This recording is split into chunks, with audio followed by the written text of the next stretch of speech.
आज आपण रक्षाबंधन स्पेशल काय बनवतोय तुम्हाला कळालंच असेल।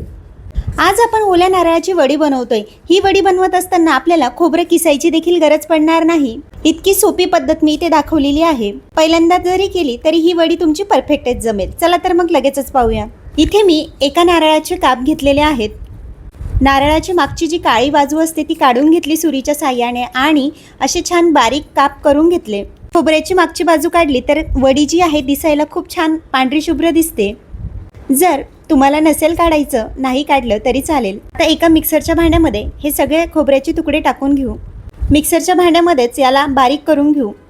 असं जर तुम्ही मिक्सरच्या भांड्यामध्ये केलं तर वडी एकसंग तयार होते आणि खोबरं देखील आपल्याला किसत बसण्याची गरज पडत नाही। त्यामुळे ही वडी अगदी पटकन होते।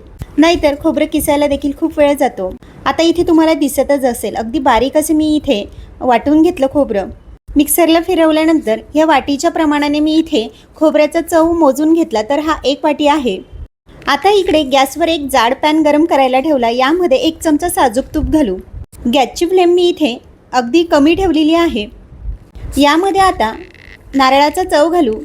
सुरुवातीला आपल्याला गॅसची फ्लेम अगदी मध्यम ठेवायची आहे। यामुळे काय होईल तर नारळ जे आहे ते भांड्याला चिटकणार नाही। आता आपण नारळाचा चव 5 मिनिटांसाठी तुपामध्ये छान परतून घेऊ। यामुळे नारळामध्ये जे जास्तीचं मॉइश्चर असेल ते निघून जाईल आणि जी आपली वडी तयार होईल ती 8 ते 10 दिवस आरामात टिकेल। 5 मिनिटांनंतर तुम्ही पाहू शकता नारळाचा जो चव आहे अगदी मोकळा सळसळीत झालेला आहे। यातलं जे मॉइश्चर आहे ते देखील कमी झालेलं आहे। आता यामध्ये अर्धी वाटी साखर घालू। 1 वाटी नारळाचा चव होता त्यासाठी अर्धी वाटी साखर पुरेशी होते। तुम्हाला जर साखरेचं प्रमाण कमी अधिक करायचं असेल तर करू शकतात। आता सुरुवातीला आपण साखर अगदी 2 मिनिटांसाठी या मिश्रणामध्ये मिक्स करून घेऊ। गॅसची फ्लेम इथे कमीच ठेवायची। साखर या मिश्रणामध्ये मिक्स केल्यानंतर जवळपास मी इथे 5 ते 6 चमचे दूध घालते। यामुळे साखर जी आहे ती पटकन वितळेल आणि नारळाच्या वडीमध्ये साखरेचा जो कचकचपणा कधी कधी राहतो तो राहणार नाही आणि दुधामुळे ही बर्फी जी आहे खूप चविष्ट लागते। दूध टाकल्यानंतर थोडासा गॅस वाढवला तरी चालतो कारण इथे साखरेचं देखील पाणी व्हायला सुरुवात होते। साखर मिक्स करून मला इथे जवळपास 5 मिनिटं झाले। हे मिश्रण आपल्याला हलकंसं आता घट्ट वाटायला लागलेलं आहे। मात्र हे वडी बनवण्यासाठी अजून देखील तयार नाही। यामध्ये साखरेचं पाणी पूर्णपणे कोरडं होईपर्यंत आपल्याला हे मिश्रण हलवत राहायचं आहे। तुम्हाला इथे साईडला पाण्याचे बबल्स दिसत असतील। हे मिश्रण अगदी ओलसर आहे अजून देखील। साखर टाकल्यापासून ते आतापर्यंत मला जवळपास इथे 15 मिनिटं लागले। 15 मिनिटांमध्ये तुम्ही पाहू शकतात अगदी घट्टसर असं मिश्रण तयार झालं। खाली पॅनला देखील साखरेचा जो पांढरापणा आहे तो दिसायला लागलेला आहे पाकाचं। अगदी असंच आपल्याला हे जे मिश्रण आहे घट्ट हवं आहे। हातावर थोडंसं मिश्रण घ्यायचं, त्याची गोळी बनवायची। हाताला जर चिटकत नसेल तर हे मिश्रण जे आहे वडी बनवण्यासाठी तयार झालं आहे असं समजायचं। अजून देखील याला 2-3 मिनिटांसाठी आपण परतून घेऊ। आता आपलं हे मिश्रण जे आहे वडी बनवण्यासाठी परफेक्ट तयार झालेलं आहे।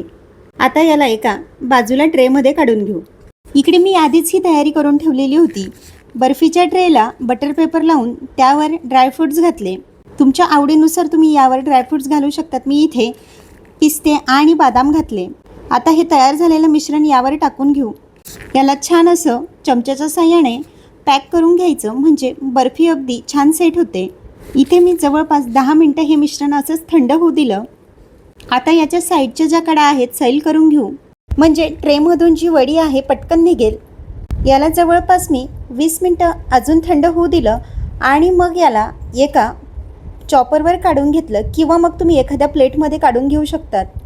आता तुम्हाला हवं त्या आकारामध्ये तुम्ही याच्या वड्या कट करू शकतात। याचा आधी आपण बटर पेपर काढून घेऊ आणि याच्या वड्या पाडून घेऊ। अगदी कमी साहित्यामध्ये आणि कमी वेळेमध्ये आपली वडी बनवून तयार झाली। इथे फक्त आपल्याला एकच काळजी घ्यायची आहे। नारळाच्या चवमध्ये साखर टाकल्यानंतर 15 मिनिटांसाठी ती छान मिक्स करून घ्यायची म्हणजे तुमची देखील वडी अशीच मऊसूत त्याचसोबत खुसखुशीत होईल। इथे मी तुम्हाला एक वडी तोडून दाखवते। मऊसूत तर राहते पण त्याचसोबत बर्फीचा जो आकार आहे तो देखील बिघडत नाही। अगदी तोंडात टाकल्याबरोबर विरघळेल इतकी मऊसूत आपली बर्फी बनवून तयार आहे।